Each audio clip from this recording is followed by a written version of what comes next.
Paingottoor saint Joseph സ്കൂളിൽ നിസ്കാര സൗകര്യം ആവശ്യപ്പെട്ട് നടത്തുന്ന നീക്കങ്ങളിൽ പ്രതികരിച്ചുകൊണ്ടുള്ള ഫാദർ സ്കോട്ട് സ്ലീബയുടെ ഫേസ്ബുക്ക് പോസ്റ്റ് ശ്രദ്ധ നേടുന്നു. ഫേസ്ബുക്ക് പോസ്റ്റിലേക്ക്: പള്ളിക്കൂടങ്ങൾ പഠിക്കുവാനുള്ളതാണ്, അല്ലാതെ നിസ്കരിക്കാനുള്ളതല്ല. ഓൾ ഐസ് ഓൺ റാഫ എന്ന് പറഞ്ഞവർ എന്തേ ഓൾ ഐസ് ഓൺ ബംഗ്ലാദേശ് എന്ന് പറയുന്നില്ല? ന്യൂനപക്ഷ സമൂഹം ബംഗ്ലാദേശിൽ അടിച്ചമർത്തപ്പെടുമ്പോൾ എന്തുകൊണ്ട് സാംസ്കാരിക നവോത്ഥാന നായകന്മാർ മിണ്ടുന്നില്ല? കേരളത്തിലെ കത്തോലിക്ക സഭയുടെ സ്കൂളുകളിലും കോളേജുകളിലും നിസ്കാരപ്പാവിരിക്കണമെന്ന നവോത്ഥാനം വിളമ്പുന്ന നായകന്മാരെ ഓർത്തുകൊള്ളുക. സഭയുടെ സ്ഥാപനങ്ങളിൽ നിങ്ങൾക്ക് നിസ്കരിക്കാനുള്ളതല്ല, പഠിക്കുവാൻ വന്നാൽ പഠിച്ചിട്ട് പൊക്കോണം. പഠനത്തിനൊപ്പം ലവ് ജിഹാദും നാർക്കോട്ടിക് ജിഹാദും വളർത്തുന്നതുപോലെ നിസ്കാരപ്പ വിരിച്ചുകൊണ്ട് പുതിയൊരു ജിഹാദിന് തുടക്കം കുറിക്കാമെന്ന് ആരും വിചാരിക്കേണ്ട. ആഗോളതലത്തിൽ നടമാടുന്ന പൊളിറ്റിക്കൽ ഇസ്ലാമിന്റെ അജണ്ട വിലപോകില്ല എന്ന് ഓർത്താൽ നന്ന്.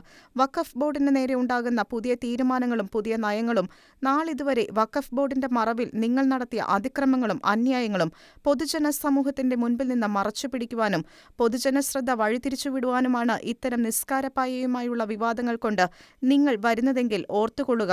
കാലം മാറുന്ന വാക്കുകളോടെയാണ് ഫാദർ സ്കോട്ട് സ്ലീബയുടെ ഫേസ്ബുക്ക് പോസ്റ്റ് അവസാനിക്കുന്നത്.